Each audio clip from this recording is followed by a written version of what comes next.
What's up? What's going on? What's going on? Man, it's like early season, but man, just so much drama and crazy stuff going on. And seems like so many races happening over the weekend. Here it is in mid-February, and I know you guys are experiencing that Arctic air moving down. Dude, it's so funny because I just look 11 degrees, but it feels like a zero. It's just brutal. But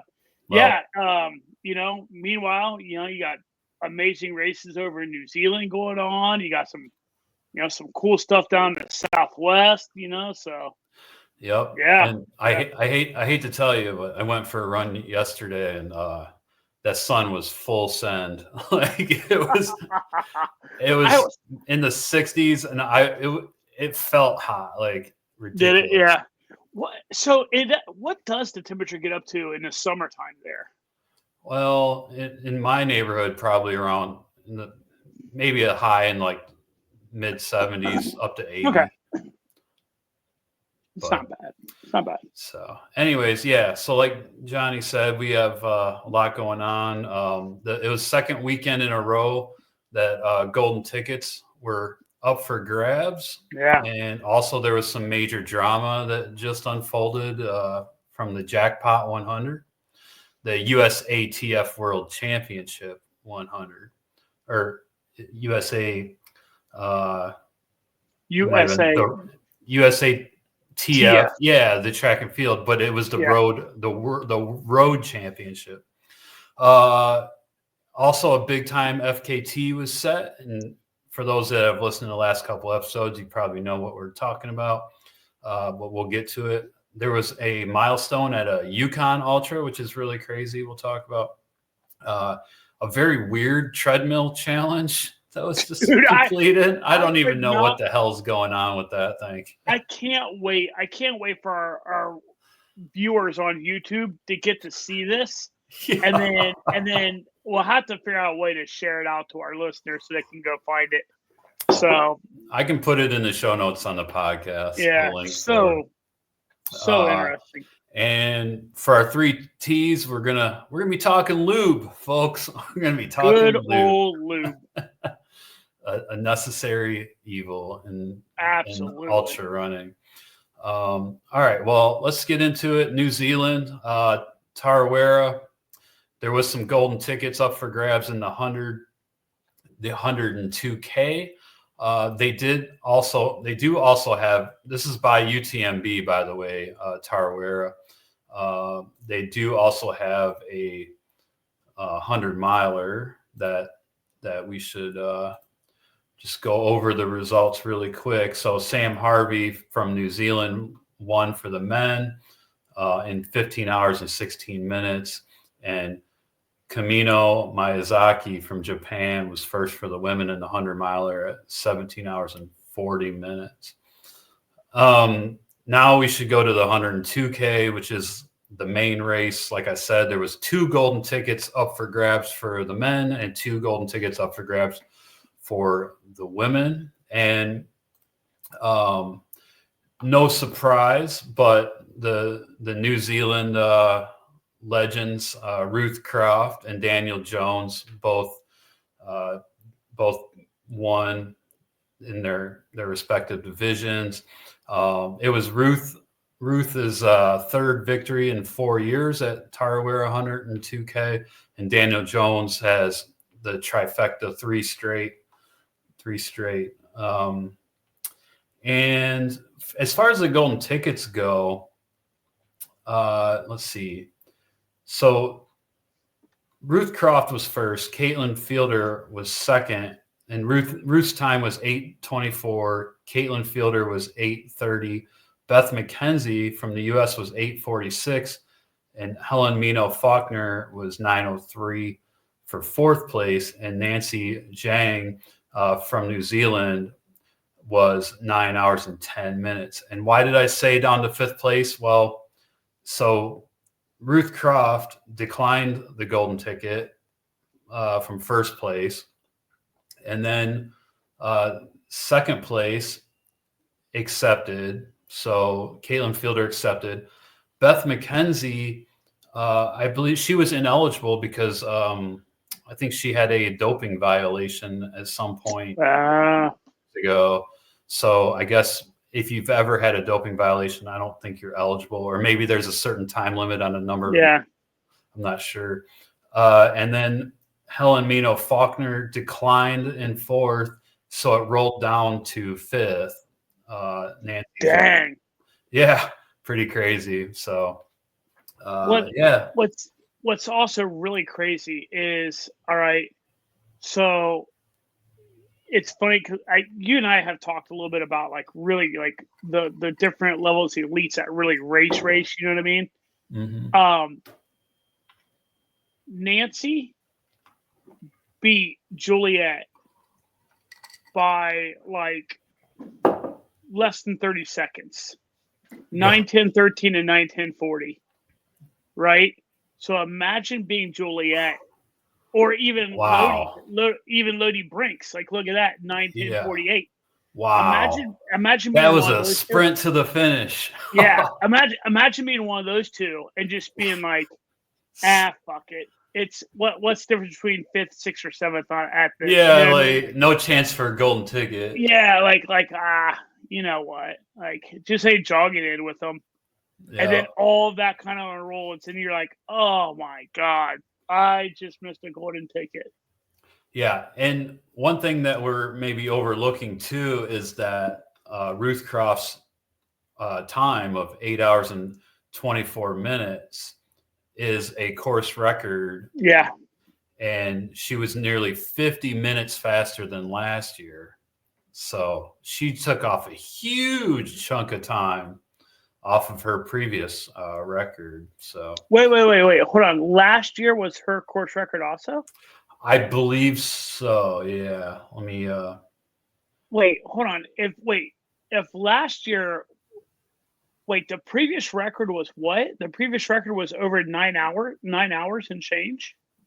Yeah, I believe so. I might have to double check that actually, but because here's why that's really kind of crazy is, I mean, you got to think 1 through 5th, 1 through 4th, all set course records. You know what I mean? Or we're all under previous course record time. Right.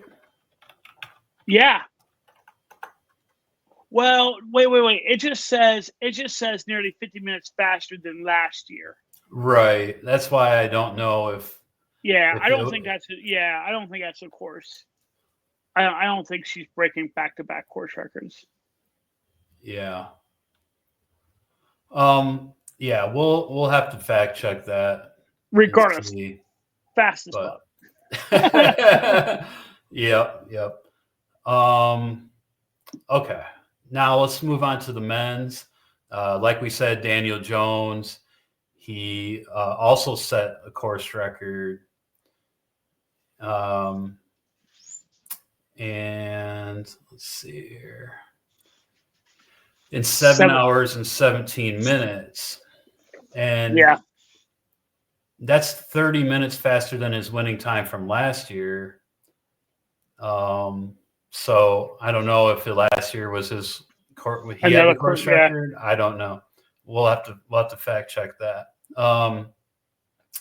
And then Hiroki Kai from Japan was second in 7 hours and 48. Adrian McDonald, a United States runner, he was third in 7 hours and 51. So less than 3 minutes back from Hiroki. And Cody Lind from the famous Lind family of Western States. Fourth in 7 hours and 54 minutes. And Ryan Montgomery from the United States got sixth.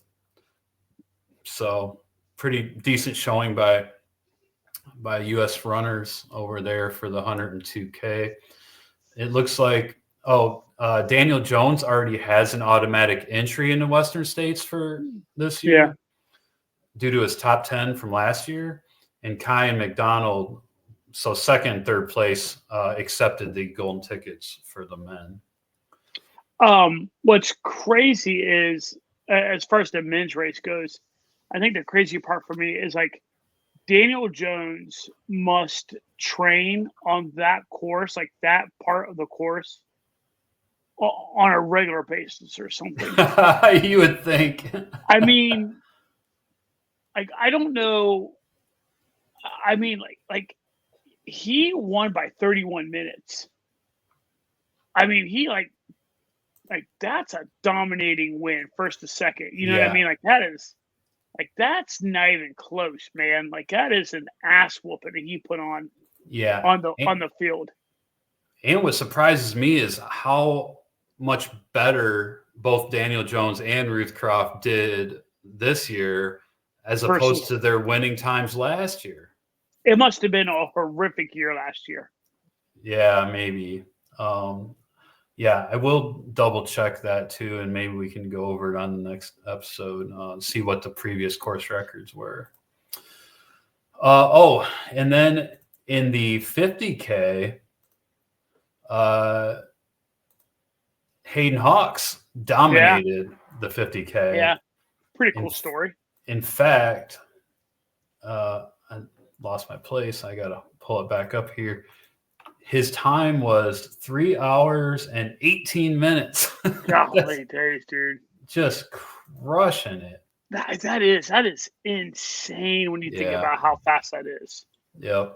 So it's in order to go over these results, we would have to pull up UTMB's results page, which is kind of a pain in the butt, to be honest.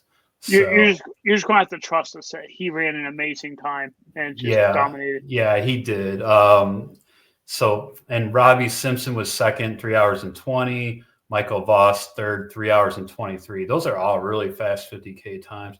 And for the women, Bianca Tarbaton from South Africa was first in 3 hours and 45, and Madison Reynolds and Julia Grant were second and third in 4:11 and 4:13.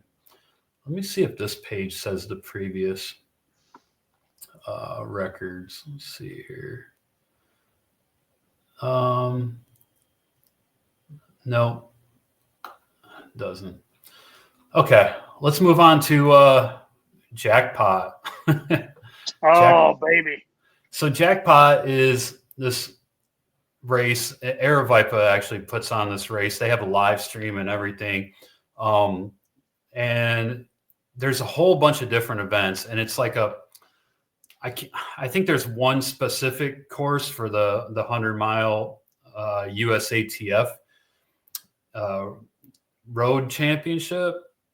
And then there's a separate course for other races. I remember we kind of did a deep dive into this last year. So I believe the course is a little over a mile in length, but I can't recall the specific details without really looking into it. But anyway, so it's a loop course, short loop course, a mile or maybe a little over a mile. And I actually watched the live stream because Dakota Jones and Rajpal Panu both declared that they were going for the United States record for the 100-mile distance in the USATF 100-mile race. So there's USATF race, which USATF members will run. Yeah. And then there's another just regular 100-mile race for Jackpot. And there's also 48-hour, 24-hour, all these events. But in the USATF, which is the heated competition, those two are going for U.S. course record, which is set by Zach Bitter. And I believe US 100-mile record. Zach Bitter is 11 hours and 19 minutes and 13 seconds. And so Dakota Jones ended up dropping at mile 49.7, I believe, about halfway through. But Rajpal Panu he had a pretty blistering pace going for quite a while, but he did end up falling off. But he still finished with a course record. He finished under 12 hours, 11 hours and 52 minutes.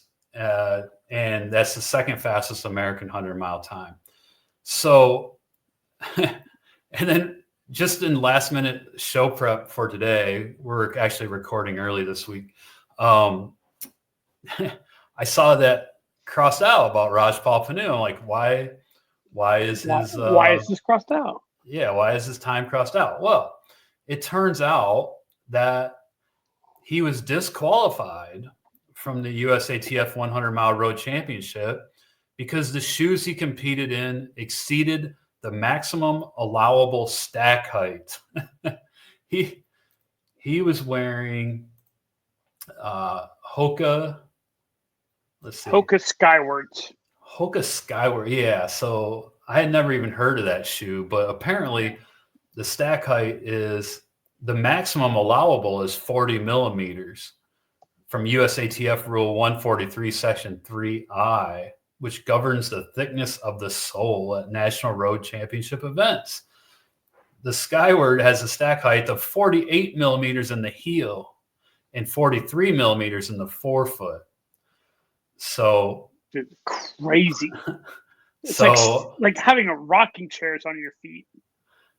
that's so thick. Like, I don't know what my ultras are. Like, I'm thinking like 23, 24 millimeter. I don't know, but like my Lone Peaks, I can't even imagine 48 millimeters. What's crazy is I went ahead and looked these shoes up just to see what they look like. Dude, they are as ridiculous looking as you think they are. Like they're insane. Like it's like it's hard to even wrap your head around. Like, how does your feet? Oh yeah. Oh gosh, like, that is wild.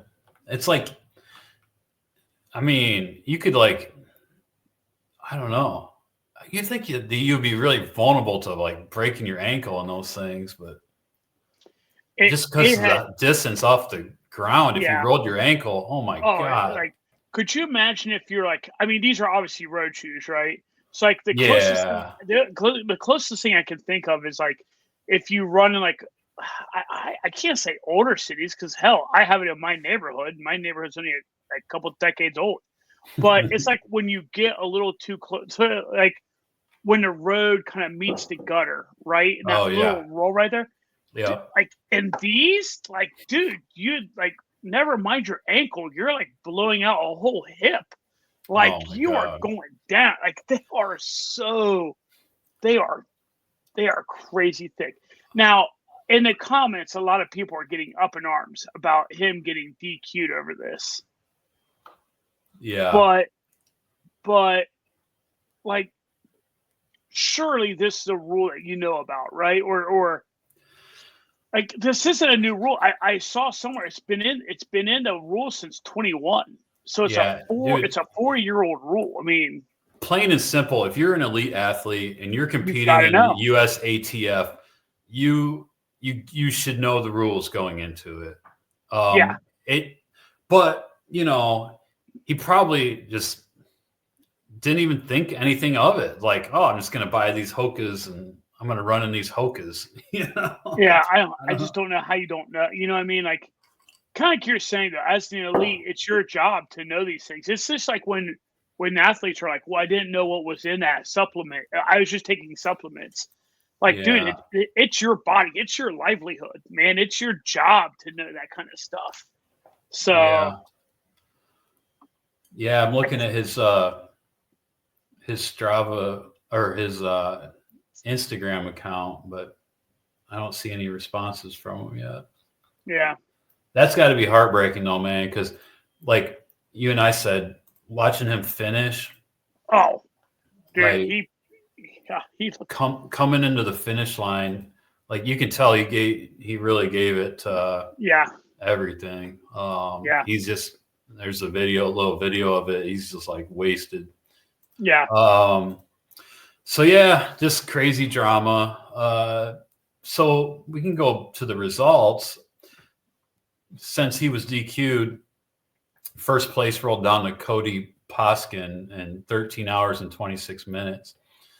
Nathan Brown 13 hours and 59. And first for the women was Gian Springer, and she ran a 15 hours and 29 minutes. And, she was over 2 hours better than the second place woman, Sierra DeGraff. So congrats to them. Looks like the Jester, Ed Eddinghaus, ran this race, and he finished in 22 hours and 52 minutes. So he's still going. He's a guy that has so many 100-mile finishes. Yeah. It's crazy. The Jester. All right. There was quite a few other races, but really the 100-mile USATF was kind of the big one. There was a 48-hour. Mark Sanderson ran 184 miles. And for the women, Heather Gothard ran 154 miles. And the 100-mile short course. They gave Rajpal Panu the first place for the 100-mile short course. That must be the USATF course. So since those are results for Aravaipa and not USATF, I'm guessing they gave him the win, 11 hours and 52, which I'm guessing is still a course record. And okay, we went over USATF. 12-hour Caleb Stevens, 78.5 miles, and Amber Throp, 55.4. 24-hour Edhir Ramirez, 131.6 miles, and for the women, Joanna Newberg, 103.9. And 50-miler Chris Andrews, 5 hours and 59 minutes, and Myra Lopez, 9 hours and 28 minutes. All right. I couldn't really find too many results for the Skunk Ape's Revenge in Dade City, but I did find a post about a new course record for the women's 60K. Aiden St. Charles solidified the Tennessee takeover, the Skunk Ape's Revenge, placing second overall and first female with a time of 5 hours and 46 minutes. And breaking the previous course record of 5 hours and 56 minutes. And, on a 60K. On a 60K, yeah. So that's pretty solid on a 60K, man. Yeah, so that's like 37 miles or so. And it looks like a hot one.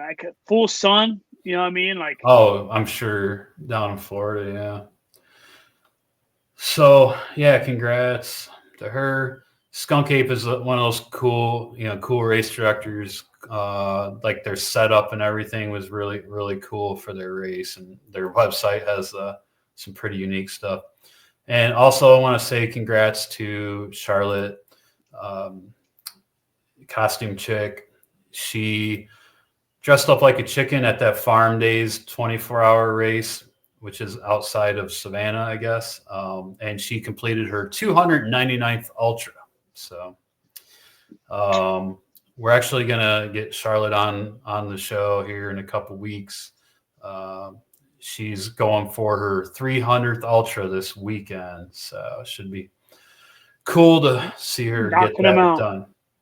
Yeah, that's just crazy. We were just talking before the show. I've done maybe, 44, 45 ultras, and it just seems like so many, but I couldn't imagine doing like 6 times that. What's kind of wild is it's kind of funny because I feel like in the world of ultras you get caught up in they've I don't know. It's not even, she's completing them. You know what I mean? It's not like signing up. Like she's legit doing well in some of them too, and I was reading some of her messages that she was sending us back and forth on Instagram, and yes, some of them are marathon. It's marathons and ultra marathons for the 300 count, I think. Mm-hmm. But it is like I don't see. No, her it's doing not. I think that's all ultras actually. Oh, okay. I don't. Yeah. And even when she's doing ultras, I don't see very many of them being like, 50Ks.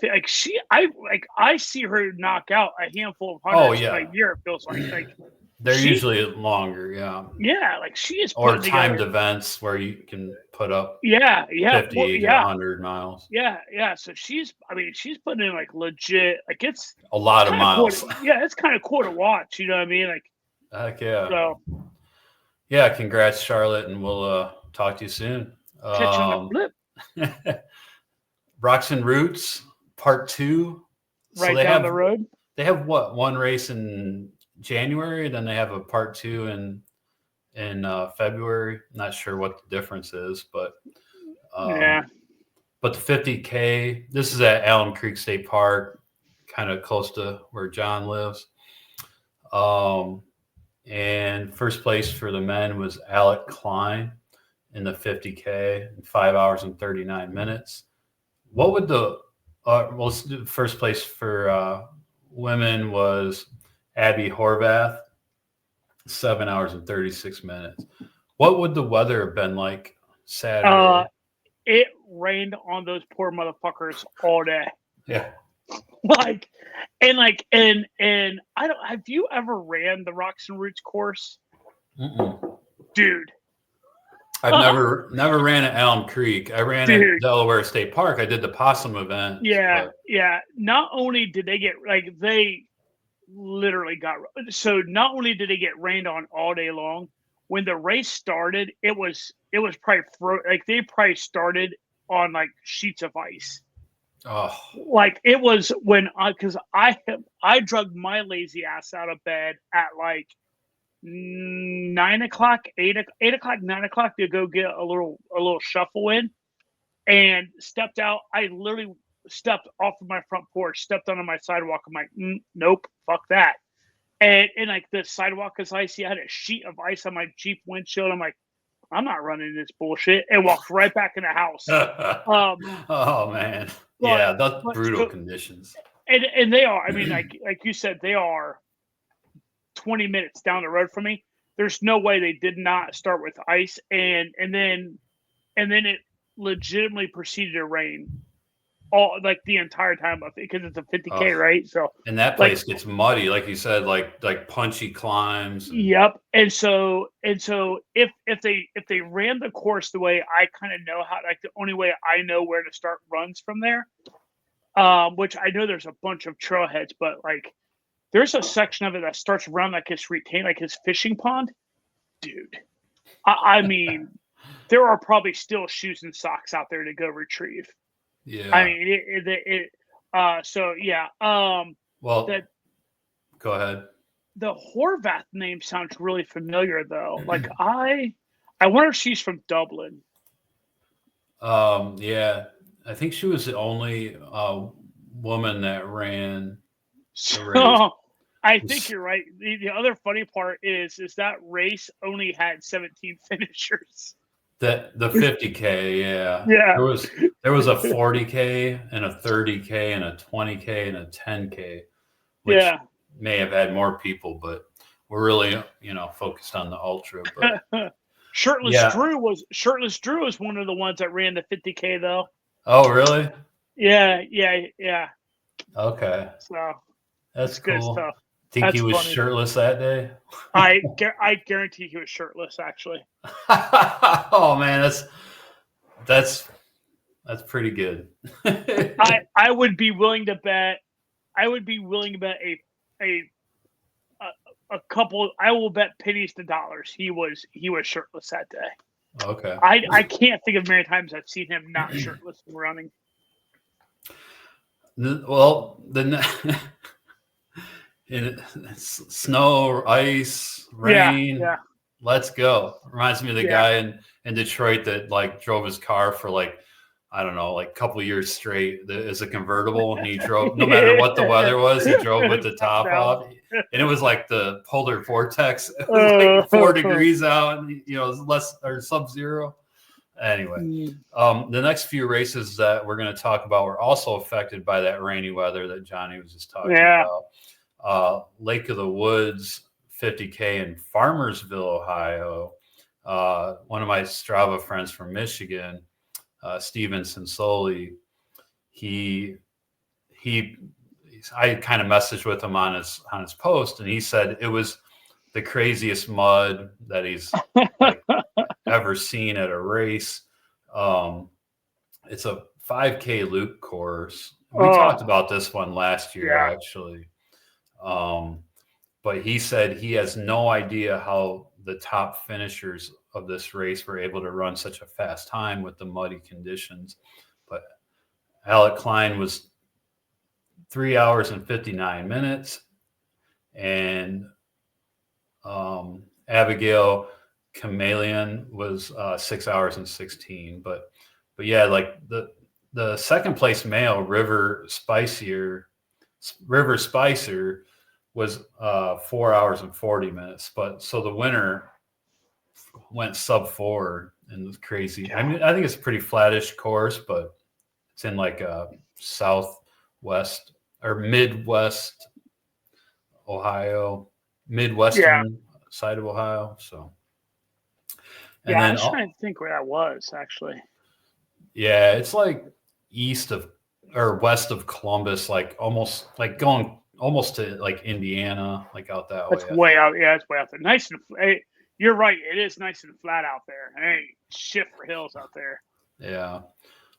Cabin Fever 50K, which is on the New River Gorge National Park, which is where you ran the river, right? Yeah. They have a 50K out there this time of year, which can be affected by weather. And our friend of the pod, friend of us, Pete Griggs. Well, Petey Griggs. He's out. He's training for his Cocodona, and he's went down there in Kentucky and ran this race. Or I'm sorry, West Virginia. West Virginia. And what did he say? He said it was muddy. He said it was like, he sent me a I will, I will send this link to you. But he sent me, hopefully it wasn't a reel hopefully it wasn't an Instagram story, but I will send you what he sent me. And for the folks who are listening Midwest or for this side of the Mississippi, if you have not ran, and I know I've plugged these guys once or twice before, but if you've not ran one of these guys' races, it's the Rim to River folks. If you've not ran one of the races, they are first off, they're absolutely beautiful. It is honestly one of the prettiest races you'll run this side. And but there are multiple waterfalls on any course that you run. If you do the 100-miler at this 50K, like just the way this race is set, their races are set up, it's like you're running paths that are in the side of the mountains down on like coal country. So but he sent me a video of a woman crossing a stream, but it was like a waterfall. And I'm watching, I'm like, this makes no sense. This poor lady's about to die trying to cross. Oh, wow. It is great, dude. But yeah, he had a great, he ran his second, he sits there and complains about how muddy it was and how horrible the weather was. Meanwhile, he knocked out his second fastest 50K ever. Yeah, Cabin Fever 50K, right? Yeah. Ryan Ramsby was 4 hours and 12 minutes for first, and Skyla Taglieri 4 hours and 41 for first place for the women.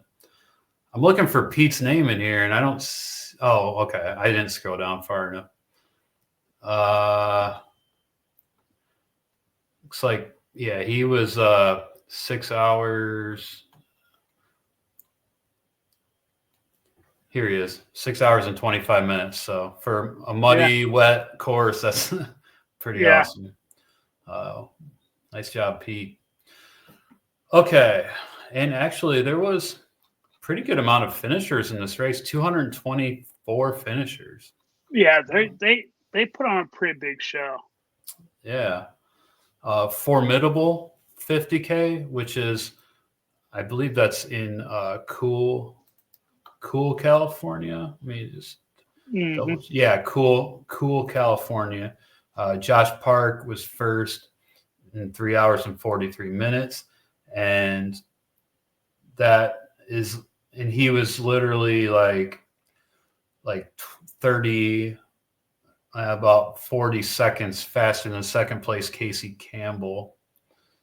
And first place female was Sarah Troutman in 4 hours and 36 minutes. All right. Hagg Lake Mud Runs. We were going to talk about the results, but it's postponed. I think they got snow, and there was some concerns about getting supplies out there and porta-johns delivered and things like that. All right, let's move on. Karel Sabbe, the man, the Belgian dentist. Dude, crazy. We've been following this, as you know, the last couple episodes. He literally did this trail that goes from the north, all the way north on the North Island of New Zealand, up to all the way south on the South Island of New Zealand. The previous record was 49 days and 14 hours and 27 minutes, set by George Henderson in 2020. And Karel did it in 31 days and 19 hours and 41 minutes. So literally like 18, pretty much 18 days better than the previous FKT. Karel is just a beast. 17 and a half days. Yeah, so this is a tough trail too. And in none of the pictures did he look like wrecked. Like that's the right. You know, like yeah. I don't get it. I don't understand it. Yeah. Like how are they not wrecked on some of these? I know he does. He looks like genuinely good in most of these pictures. Yeah. And it's a 1,900 mile trail, 142,000 feet of climb. Yeah. So, and you know, he's done the Appalachian Trail. He had that FKT for a little bit. He set the Pacific Crest Trail FKT. He's just really awesome at these long through hike type trail efforts with the FKTs. And he did get beat up. Like reading in this article a little bit, but yeah, he just it just said right here, one runner who joined Sabbe for a handful of miles on the South Island said that the crew operated with F1-like efficiency. So having a good crew definitely helps. I wonder. I mean, he's fast, right? Like, there's no way he's not fast. He's obviously fast. Oh, for sure. But on FKTs of this size, I think a lot more of it is just the ability of being able to stack up big days back to back to back to back. You know what I mean? Like it's almost this weird thing of like, like you and I have talked about ourselves. Like you're faster than me, but neither one of us are going to win a land speed record, right? No. But we will suffer with the best of them. Yeah. You know I'll give up sleep to make up time for. Yeah. And so I really kind of wonder if that's kind of what makes Karel even more of a FKT freak. Is the fact that persistence. He's just like so fucking tough. Yeah. And just doesn't, you know what I mean? And like probably the same thing with Tara, right? Like, I mean, let's be like, sure. You don't set that Appalachian Trail not big. But I think that's the other difference with FKT people. It'd be really interesting. I mean, I guess we kind of have. I guess we kind of did just what was it last weekend with Tara. I mean, you can't say she's not fast. I mean, she took second at Black Canyon, right? So she's obviously fast too. But it's just one of those things where like just that ability of grinding. I don't know. Oh yeah, just the ability to be able to do it for a really long time. It's just a different level of like freakish ability. And having a great crew to like solve problems, because Yep. you can't get any major injuries, right? Like you have to just and the minor injuries you have to address. You have to figure it out, right? And you can't do it without injury. Yeah, any little thing's got to be addressed right now before it becomes even a medium thing. Because anything that's medium becomes big in like blink of an eye, I'm sure. Yep. And one thing that it mentions here about this trail is that it's on a series of roads, farm tracks, and trails.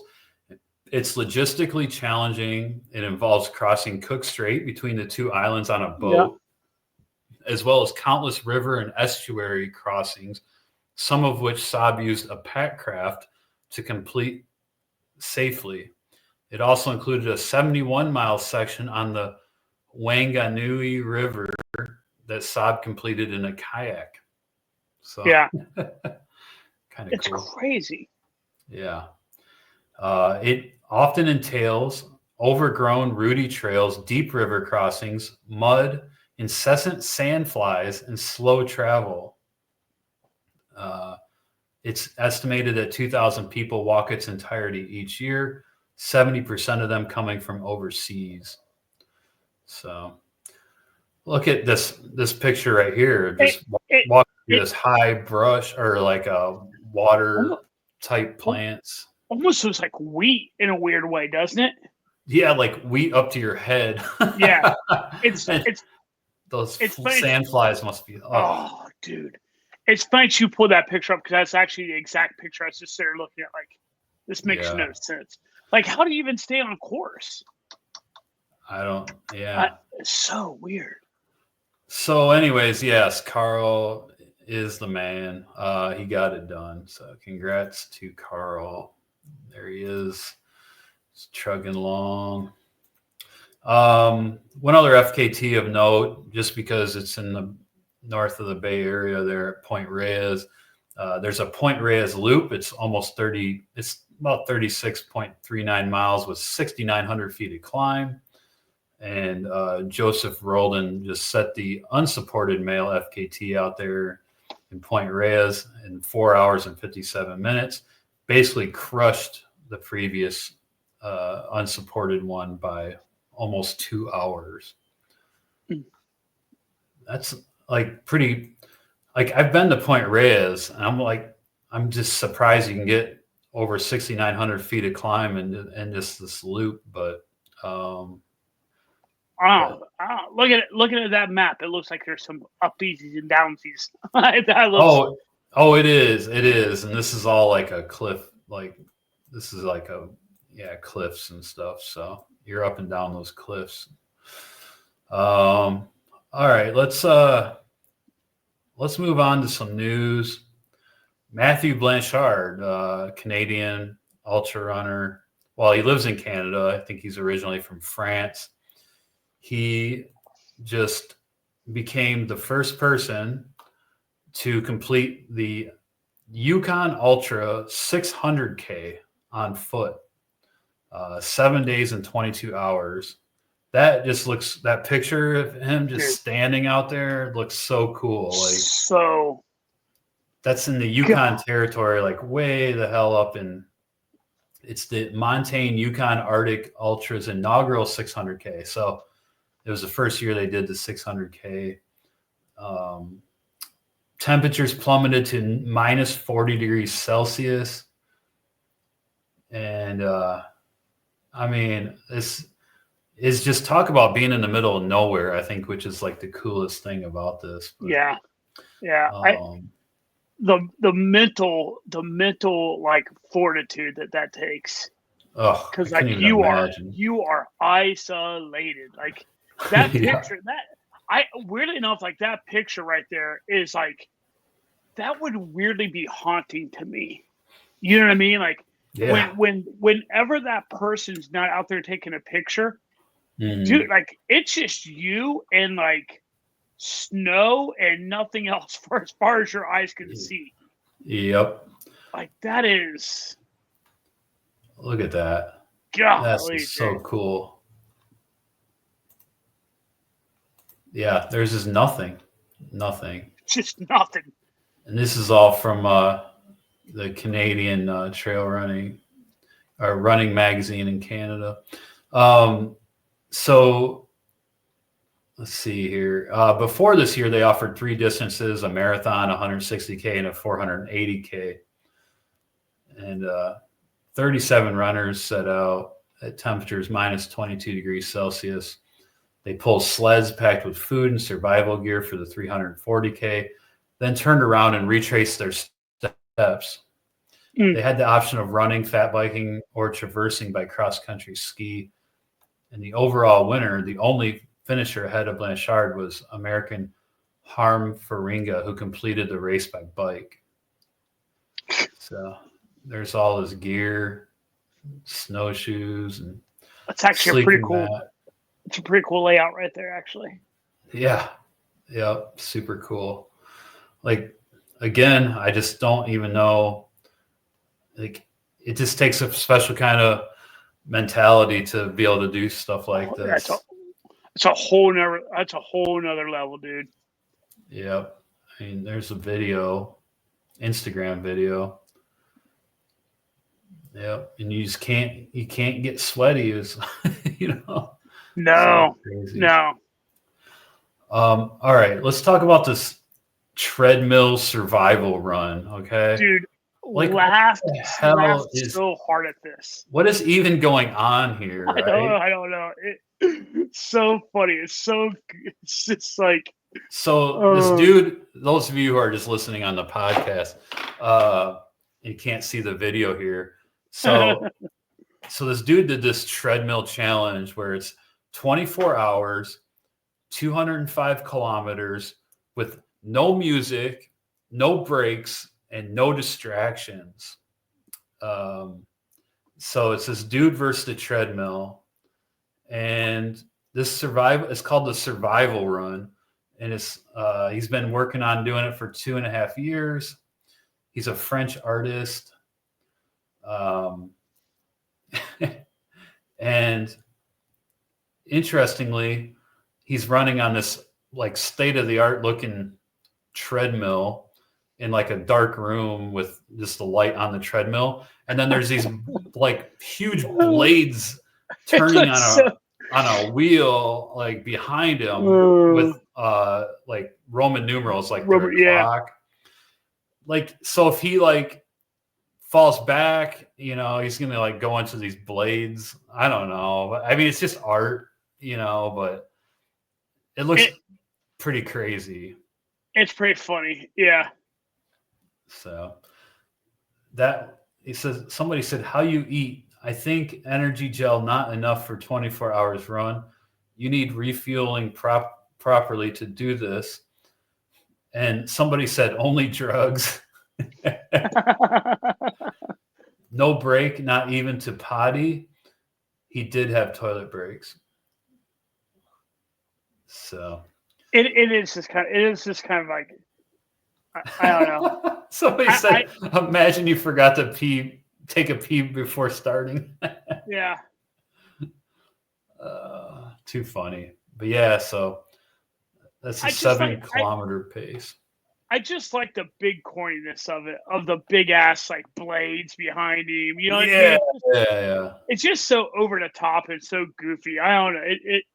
It kind of cracked me up. Totally. Okay, so not ultra related, but there was a world record set in the half marathon and the Barcelona half marathon on Sunday. Jacob Kiplimo went under 57 minutes. So 56 minutes and 42 seconds, half marathon. That's just insane. We are definitely going to see a sub 2-hour marathon at some point. See if I can feel it. Yeah. I mean, when you start getting the halves, right? When you're starting to get the halves down to that level where like the halves are 56, 42, you know what I mean? Like I mean, I know was it Kipchoge that did a sub 2 hour, but it wasn't like a sanctioned event. It was like a bunch of pacers. Yeah. But I think an actual sub 2 hour marathon and an actual marathon event, I believe we're close. I remember reading a Runner's World magazine article about it's funny because every shoe company wants to be the shoe company of the runner who does it, right? Of course, so Adidas, clearly Nike, all of these big running brands are they've invested time and energy, research and development into what race gives you the greatest probability of doing it, right? So they look at elevation, temperature, humidity, wind speed, wind direction. They're looking at all these things. And this article actually narrowed it down to I think they started with 7 and then narrowed it down to 3 or 4 of it will be the sub 2 hour marathon will happen at one of these 2 to 3 marathons. And it was that's kind of dope to watch. You know what I mean? I want to say, I'm trying to remember. Chicago was one of the ones that were that they had kind of a watch out on. Yeah. New York definitely wasn't. New York definitely was not. But I feel like Chicago might have been. Well, I think there was a record set in the Chicago Marathon, the marathon record, I believe. And I feel like Berlin is another one that they've eyeballed. They're like, hey, Berlin could be a really good one because of a couple reasons. But anyway, 56:42, right? So you've got time to fall. I agree, man. It's got to be right around the corner. It's got to be. Yeah, for sure. Also, one other thing to note before we go into the 3 Ts, Ultra Running Magazine now has their website is now posting monthly racing recaps, which is some really great data. They have the number of races, how many finishers there were. For instance, in January, there's 124 races with 5,693 finishers and 1,607 first-timers. The biggest race was Mountain Mist with 426 finishers. The Avalon 50 miler, that's the one on Catalina Island, 386 finishers. The 50K had 386 finishers. The 50 mile had 301 finishers, and that was third. Bandera 100K had 232. So those were the top races in January. So it'll be interesting to kind of follow along as the year goes out. Mm-hmm. They have best performances as well at each distance. So yeah, it'd be fun to follow. That is actually the best distance or the best performances. It's kind of interesting.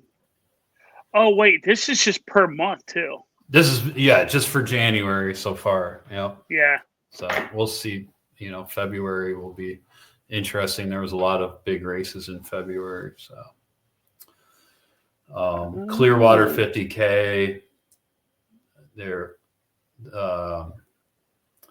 actually looks like the men and the women best performances were both from Clearwater 50K. Yeah, and then same with Coldwater 100. Coldwater 100K had the top man and woman. Oh yeah, Coldwater Rumble out in Arizona. Long haul 100 mile had was both men and women. Yeah. Oh yeah. Yeah. So some of the races did. Yeah, they hit both gender. That'd be it's probably a good way to decide if you're looking for a fast race, right? This is probably a good resource to go back and pull. Yeah, for sure. Definitely. So yeah, we'll kind of keep track of that and maybe go over anything notable in each week. All right, let's get to the 3 T's. And we might be able to finish in our 1 hour goal today. Man, we might be. I can talk about lube in 5 minutes. Yeah. Do you want to go first? Yeah, I mean, listen, like we're talking lube, folks. lube. So, I can't even remember who turned me on to this stuff. And what's funny, or not funny, is it's been a really long time since I've had to use it. But there is a lube that comes, like you have to order it from Amazon, and it comes in a little container. It has like a roller ball, like old school deodorant.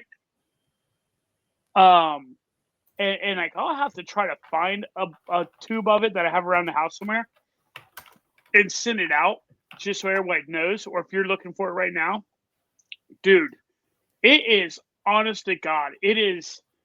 I have never experienced anything slicker than this shit. Like almost to a fault. Almost to a fault.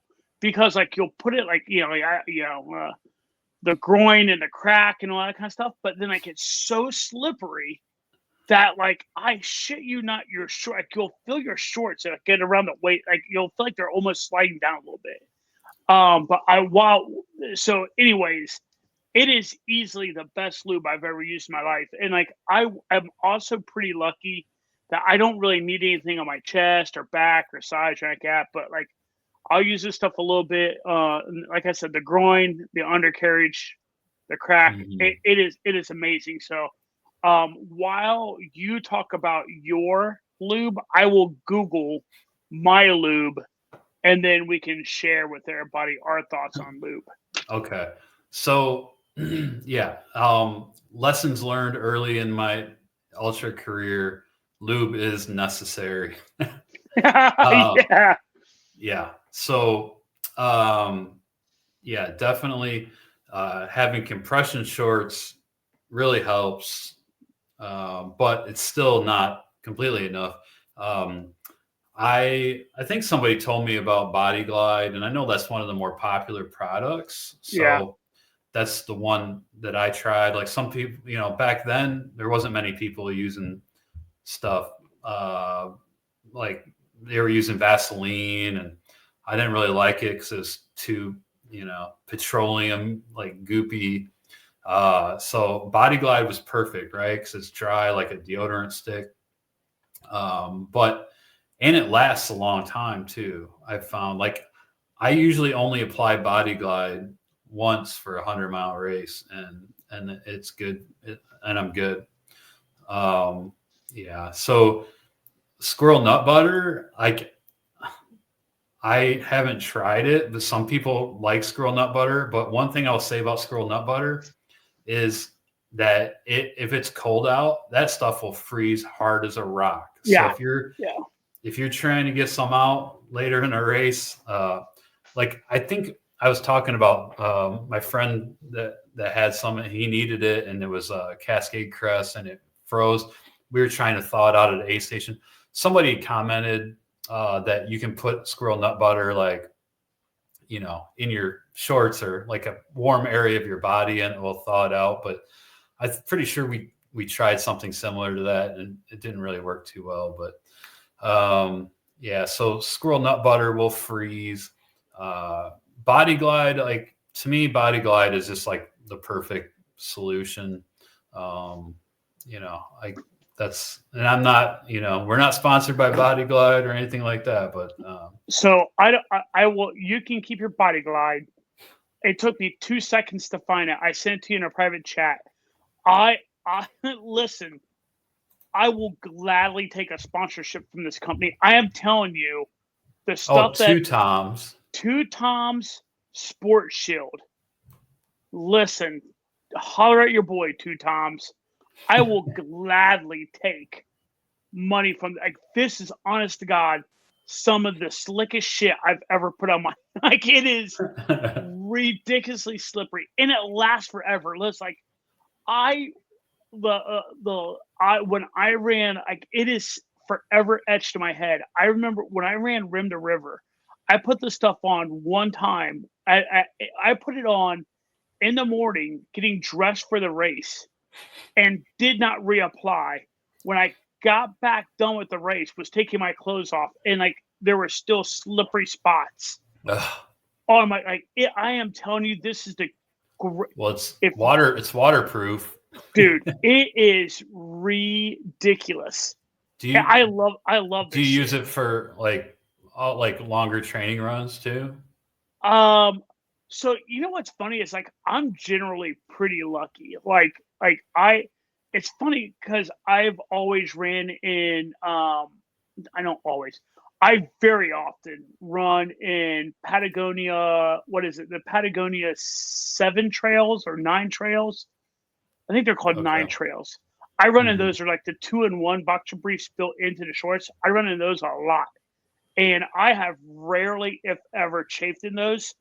And so I really only put this stuff on if I'm doing maybe 50 miles or more. But I'm telling you, this shit is on that topic. We are at 101, so we can wrap this up anytime. I did buy me a pair of Path Project running shorts and compressions and tested them out. Now, are they okay? I don't like when they have the liners or the compression built into the shorts. Are they separate? They are separate. So Path, you buy like the base, and then you buy a short that goes over top of it. So your shorts are liner free. There's no liner whatsoever in your shorts. And then you buy a liner underneath that goes underneath. Like, do you have to buy the liner? Well, I mean, I suppose you can just buy their shorts and not have any liner in them all as long as you have another liner. I mean, I use Under Armour liner. We can talk about shorts in a different episode. Yeah. But so you could absolutely do that. So you could buy like Paths like shorts, and then wear whatever liners you want. But I did try like their system, like their shorts with their liners underneath. We might have to have a session about their liners. So yeah, we will. Cool. But I'm telling you, if you listen, I've heard of 2 Toms, but it's been a minute. If you're new to racing, if you're new to ultra running, if you're new to running, or if you've been doing it for a really long time and you cannot figure out how to get the chafing to stop, I'm telling you, if 2 Toms doesn't stop the chafing, then you just need to cut the body part off because it'll never not chafe. Like, this shit is ridiculous. Before we go, I finally found the previous course records for the Tarawera 102K. I didn't want to roll it over to the next episode, but Camille Herron actually had the women's. Now, I should preface this with the 102K at Tarawera has changed over the years. It's changed. So records are kind of subjective. Wonky. Yeah. But Camille Herron in 2017, she was 30 minutes. So Croft's time was 30 minutes better than Camille Herron's in 2017. So I'm guessing 8:24. That would be 8:54. And then Daniel Jones, his 7 hour and 17-minute time was 6 minutes faster than previous course records set by Jim Walmsley in 2017. So Walmsley and Herron set the course records for the men and the women in 2017. So Walmsley's was would be 7:23. So yeah, there we go. Nice. We're able to get that checked, and I don't have to think about it anymore. Well done on the on-fly research. Yeah, it was surprisingly hard to find. But anyway, just to let everybody know, we are off next week. We are, we're taking next week off, but we will be back. I think is it Trans Gran Canaria this weekend? I think so. Yeah, pretty big race. But we'll be back and we'll make up for this weekend and our episode in 2 weeks. So hope everybody has a good weekend when you get to it, and we'll see you on the next one. Have a great one, everyone.